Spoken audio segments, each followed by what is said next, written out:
တာယာလှပပြီးခမ်းနားထဲဝါလာတဲ့မြေကမ်းနားကဗီလာကြီးတစ်ခုရဲ့မြင်ကွင်းနဲ့ဇလန်းလေးကစတင်ထားပါတယ်။ချမ်းသာကြွယ်ဝတဲ့သခင်လေးဖေစီကိုသူ့တငယ်ချင်းချင်းစီရီကဖုန်းဆက်ပြီးမင်းအတွက်မိန်းကလေးလှလေးတွေကိုလေရင်နဲ့အကုန်ပို့ပေးလိုက်ပြီးစိတ်ကြက်ရွေးချယ်လိုက်တော့လို့ပြောလိုက်ပါတယ်။ဒါပေမဲ့သခင်လေးဖေကစိတ်မဝင်စားတဲ့အပြင်မင်းယူနေတာလားလို့တောင်ပြန်မေးခဲ့ပါတယ်။တကယ်တော့ချင်းစီရီကသခင်လေးဖေရဲ့ညီမကိုလက်ထပ်ချင်နေတာပါ။သူတို့မိသားစုရဲ့ထူးဆန်းတဲ့စီကံတစ်ခုကအကိုဖြစ်သူအိမ်တော်မပြုတ်သေးရင်ညီမဖြစ်သူကအရင်လက်ထပ်လို့မရဘူးဖြစ်နေတာကြောင့်သခင်လေးဖေကိုအတင်းအိမ်တော်ချပေးဖို့ကြိုးစားနေတာပဲဖြစ်ပါတယ်။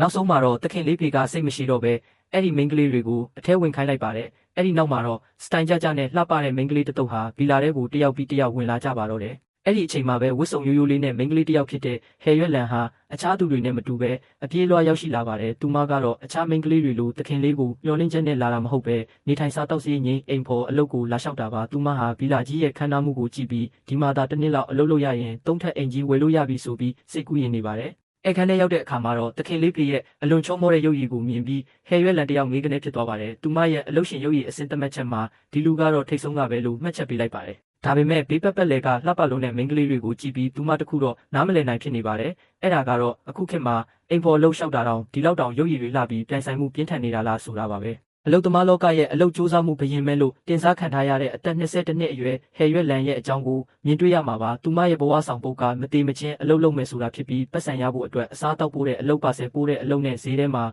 ပစ္စည်းလူဝယ်တဲ့အလုတွေထိအလုပေါင်းစုံကိုမနာတမ်းလုတ်ကင်နေသူပါ။သူမရဲ့တခုတည်းသောရည်မှန်းချက်ကတော့ပတ်စံတွေအများကြီးစုပြီးဇာတိမြေမှာသုံးထပ်ပီလာကြီးစောက်ဖို့ပဲဖြစ်ပါတယ်။ဒီနေ့မှာတော့ဟယ်ရွက်လန်ဟာအစားတောက်ပိုးရင်နဲ့မတော်တဆလဲကျသွားပြီးအော်ရာပိုးရမယ့်အချိန်ကျော်သွားခဲ့ပါတယ်။အချိန်ကျော်သွားလို့ရော်ကြီးပေးရမှာကိုစိုးရိမ်နေတဲ့အချိန်မှာပဲအိမ်ထဲကစကားပြောတန်တွေကိုကြားလိုက်ရပါတယ်။အဲ့ဒါကတော့သခင်လေးဖေရဲ့ညီမကသူမရဲ့တငယ်ချင်းကိုငါအကိုကတန်ရှင်းမကြိုက်တာစိတ်လဲဆိုးတတ်တော့တလားကိုအိမ်ဖော်ရောက်20လောက်လဲနေရတယ်တလားကိုလစာ9000ပေးရင်တော့ဘယ်သူမှမလုပ်ချင်ကြဘူးလို့ညီးတွားနေတာပဲဖြစ်ပါတယ်။ဒီစကားကိုကြားလိုက်ရတဲ့ဟယ်ရွက်လန်ဟာမျက်လုံးတွေဝင်းကနေဖြစ်သွားပါတယ်။အိမ်ဖော်လစာကသူမအလုပ်3ခုပေါင်းလုပ်တာထက်တောင်ပိုရနေတာကြောင့်အခွင့်အရေးကိုလက်လွတ်မခံပဲဒီအလုပ်ကိုငါလုပ်မယ်ဆိုပြီးရှေ့ကိုထွက်လာပါတော့တယ်။သခင်လေးဖေရဲ့ညီမကသူမကိုကြည့်ပြီးမင်းကဘာလုပ်တက်လို့လဲလို့မေးတဲ့အခါမှာတော့ဟယ်ရွက်လန်ကကျမမှာအတွေ့အကြုံလည်းရှိတယ်ငယ်လဲငယ်သေးတယ်လူတွေကိုပြုစုရတာဝါသနာပါတယ်ဆိုပြီးအားတက်တယ်ပြောလိုက်ပါတယ်။သခင်လေးဖေရဲ့ညီမကဟယ်ရွက်လန်ရဲ့ဝစ်စုံကရိုးပေမဲ့သူမရဲ့ဖြူစင်တဲ့အလှကိုကြည့်ပြီးငါအကိုဒီတယောက်တော့ကြိုက်ရင်ကြိုက်သွားမှာပဲဆိုပြီးအင်တာဗျူးကိုခေါ်သွားပါတော့တယ်။ဒါပေမဲ့အင်တာဗျူးခန်းထဲရောက်တဲ့အခါမှာတော့သူမထက်အရင်ရောက်နေတဲ့မိန်းကလေးတယောက်က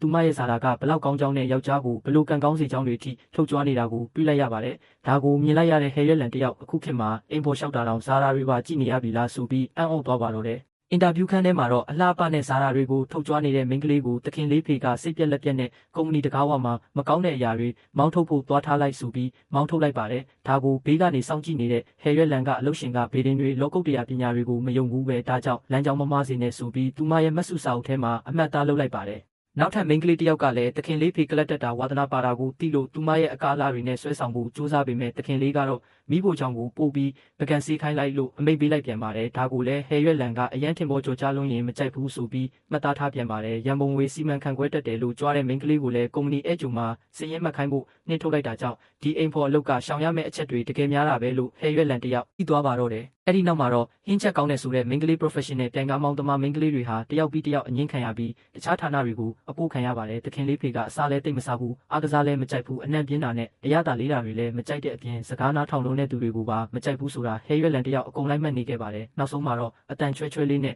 လာဆွဲဆောင်တဲ့မိန်းကလေးကိုတောင်သခင်လေးကစိတ်မရှိတော့ပဲအာဖရိကကိုပို့ပစ်လိုက်ဖို့အထိပြောပါတယ်။ဒီလိုနဲ့မိန်းကလေးတွေအကုန်လုံးအဆင်မပြေပဲဖြစ်နေတဲ့အချိန်မှာအလှည့်ရောက်လာတဲ့ဟယ်ရွက်လန်ကိုသခင်လေးဖေကတေချာစိုက်ကြည့်ပြီးသူမရဲ့ဝတ်စုံကတော့အတော်လေးထူးခြားတာပဲဒါပေမဲ့ငါကရိုးကလေးတွေကိုမကြိုက်ဘူးလို့ပြောလိုက်ပါတယ်။ဒါကိုကြားလိုက်ရတဲ့ဟယ်ရွက်လန်ကတော့ဘာကိုဆိုလိုမှန်းနားမလဲပဲကြောင်အန်းဖြစ်သွားရပါတယ်။